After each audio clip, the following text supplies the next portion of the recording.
If you're not doing as well as you want to in school, the problem isn't always time or effort, but often your strategies and approach to studying. Here are 5 reasons why you're not getting straight A's. Dr. Jabal, MedSchoolInsiders.com. The first reason is that you're approaching studying the wrong way. Students often look at studying as a numbers game. They believe that the more hours they put in preparing for an exam, the better their grade will be. Although there is certainly some truth to this, it doesn't tell the full story. If you only studied 5 hours for an exam and didn't get the grade you want, you might conclude that you didn't study enough. For the next exam, you might study 10, 15, or 20 hours. Although you may achieve the result you want simply by studying more, this isn't a sustainable approach, especially when you start getting into more challenging courses. There are only so many hours each week that you can allocate to studying, and you will eventually reach a point where you don't have enough time to just study more. Instead, a better approach is to reflect on your study strategies and strive to make them more efficient. Your goal should be to achieve the most amount of learning in the least amount of time. Most students employ passive learning techniques such as reading through textbooks or notes. Although these methods are easy and comfortable, they are also highly inefficient. They simply aren't a good bang for your buck in terms of the amount of learning you achieve versus the amount of time you spend. Instead, you should employ active study strategies such as active recall, spaced repetition, the Feynman technique, and practice questions. These strategies are much more effective for learning and will help you get more out of your study sessions.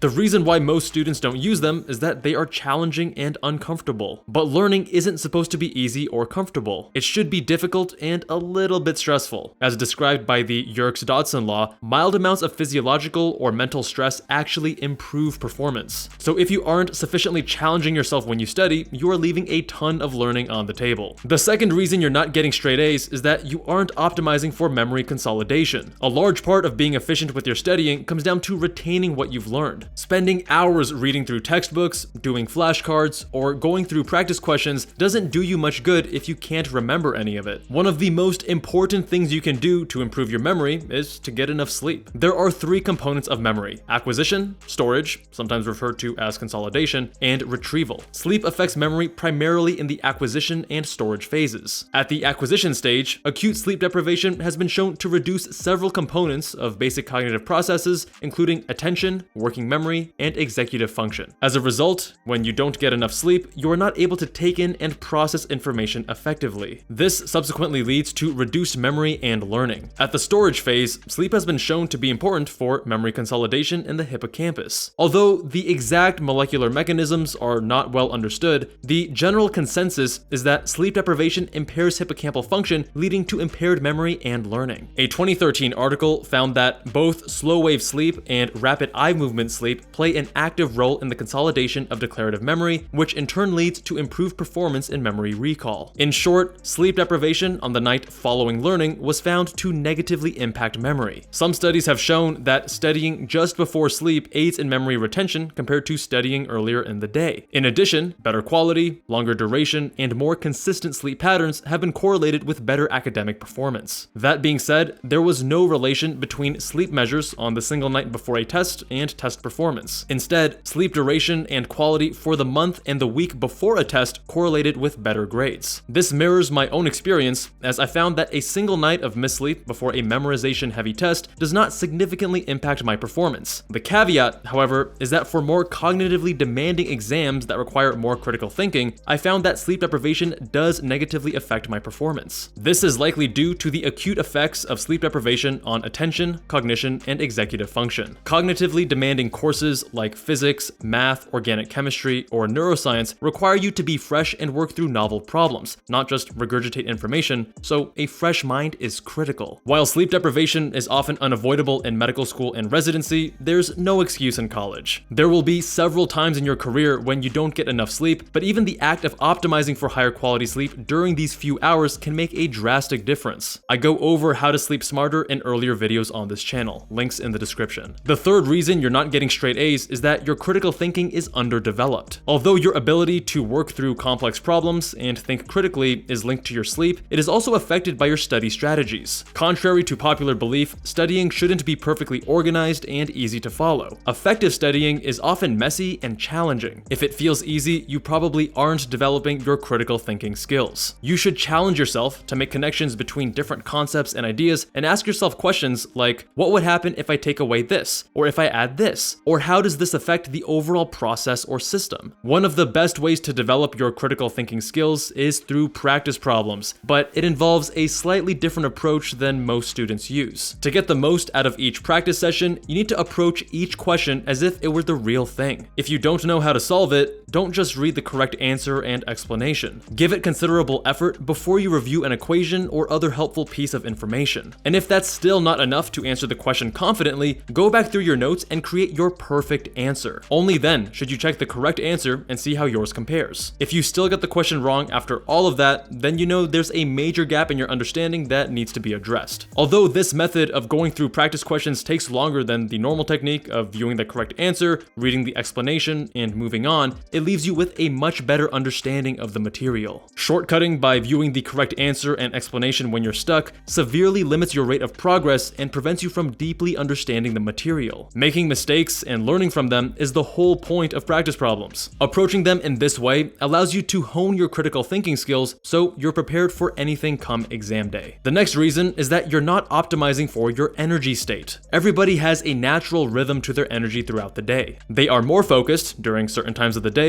and less focused during others. The trick is to pay attention to your own rhythm and find what times you are most dialed in and what times you are not. For instance, I begin my deep work block around 8 a.m. For me, I am freshest and think most clearly in the mornings. As such, I'm able to do my best focused work at this time. In the afternoons, however, I find myself less motivated or willing to put up with difficult work. But everyone is different. You may find yourself most focused in the afternoon and are ready to hit the books first thing after lunch. It's all about finding what works best for you and your energy state. If you're not a morning person, don't expect yourself to get your best work done at 7 a.m. Trying to do so is setting yourself up for failure. Similarly, if you are a morning person, waiting until 9 p.m. when you're exhausted at the end of the day is also less likely to be fruitful. The last reason that you're not a straight A student is that you've taken on an identity about what you're good at and what you're bad at. When you identify as bad at something, it often becomes a self-fulfilling prophecy. Here's an example. Let's say you take on an identity that you're bad at math. Now, whenever you take action to improve math, you'll experience cognitive dissonance because your actions conflict with your identity. You tell yourself, why am I studying math when I know I'm bad at math? As a result, you're more likely to get frustrated and quit. We don't like contradicting ourselves. If our identity is that we are bad at math, it makes it much more difficult to improve. Instead, you should avoid identifying as good or bad at things and identify as the type of student that is always improving. By adopting this sort of growth mindset, you're less likely to get caught up in failures and more likely to learn from the failures. This is what makes med school insiders different. Instead of focusing on simple tactics like other medical school admissions consultants, we focus on overlooked foundational components and more advanced strategies to help you become the best student you can be. Our team is made up of top-performing medical doctors, those who have been at the top of their class, earned sizable merit-based scholarships, and matched into competitive specialties at top programs. We know how to help you achieve stellar results because we've done it ourselves. Our results speak for themselves, and it's no surprise that we quickly became the fastest-growing company in the space. Become a top performer and learn how to excel at medschoolinsiders.com. Thank you all so much for watching. If you enjoyed this video, be sure to check out strategies of the top 1% of students or this other video. Much love, and I'll see you guys there.